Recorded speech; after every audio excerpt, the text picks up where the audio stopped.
Hi, I'm Clara, And I'm Sophia Resolme. and we're performing The Woman Plays Today, the first English actresses. I see a woman may be made a fool, if she had not a spirit to resist. I come unknown to any of the rest to tell you news. I saw the lady dressed. The woman plays today, mistake me not. No man in gown or page in petticoat. A woman, to my knowledge. Do not twitter, gentlemen, for the woman plays today.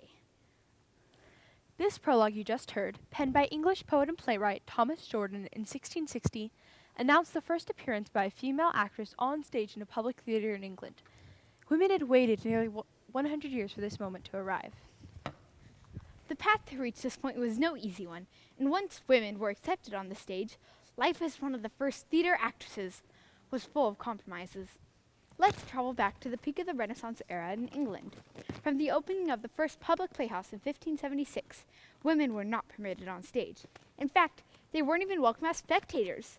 The few who dared join the audience members for a performance were typically considered prostitutes. More respectable women who wanted to attend plays wore masks to conceal their identities and avoid public judgment. While men played male roles in theatre, adolescent boys who had yet to go through puberty and still retained high, childlike voices played female roles. For it was considered indecent for a woman to appear in a play. In Shakespeare's day, the first Juliet, Ophelia, and Desdemona were sadly brought to life by young boys. In 1629, a French acting troupe that included women attempted to perform at Blackfriars Theatre in London.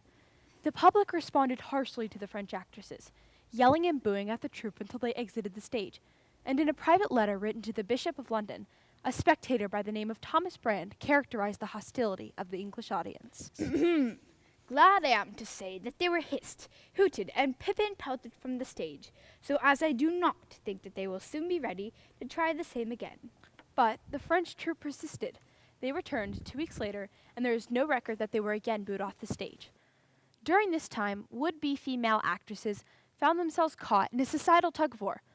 On one hand, prominent Puritans like William Prynne, who published a 1,000-page critique of English theatre called The History of Mastics, fiercely criticized female actresses, calling them monsters who were impudent, shameful, and unwomanish. But others in English society were finally ready for a feminine presence on stage. They even voiced their opinions by ridiculing these male actresses. Our women are defective and so sized, you'd think they were some of the guard disguised. For to speak truth, men act, who are between 40 and 50, wenches of 15, with bones so large and nerves so incompliant, when you call Desdemona, enter giant. Amidst the chaos of the developing playhouse, a new group came to power during the 17th century. The Puritans, with their religious and conservative ways, radically transformed English society. They executed King Charles I, and a man named Oliver Cromwell took over leadership. This period was known as the Interregnum. Theatre was banned, and all public playhouses were forced to close their doors.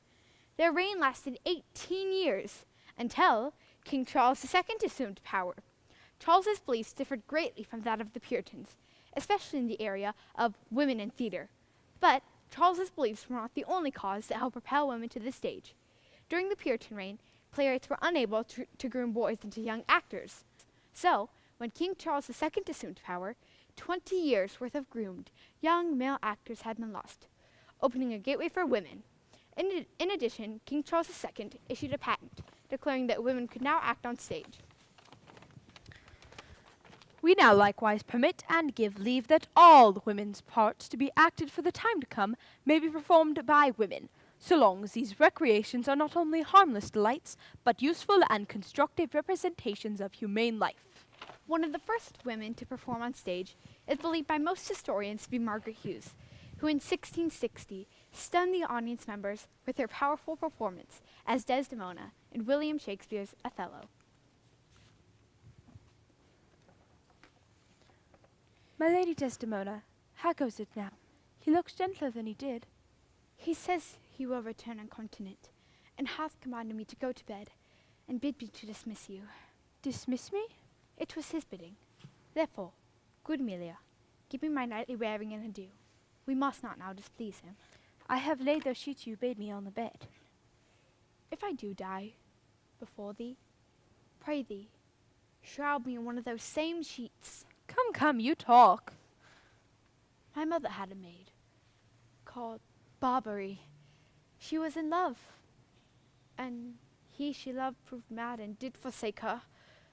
She had a song of willow, an old thing 'twas, but it expressed her fortune, and she died singing it. That song tonight will not go from my mind. Hark! Who is that knocks? It's the wind. The poor soul sat sighing by sycamore tree, sing all a green willow. Her hand on her bosom, her head on her knee, sing willow, willow, willow. The fresh dreams ran by her and murmured her moans, sing willow, willow, willow. Her salt tears fell from her and softened the stones, sing willow, willow, willow.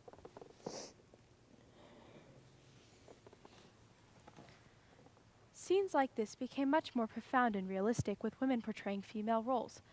Audiences were enchanted by the unfamiliar softness and gentleness of the female vocal register.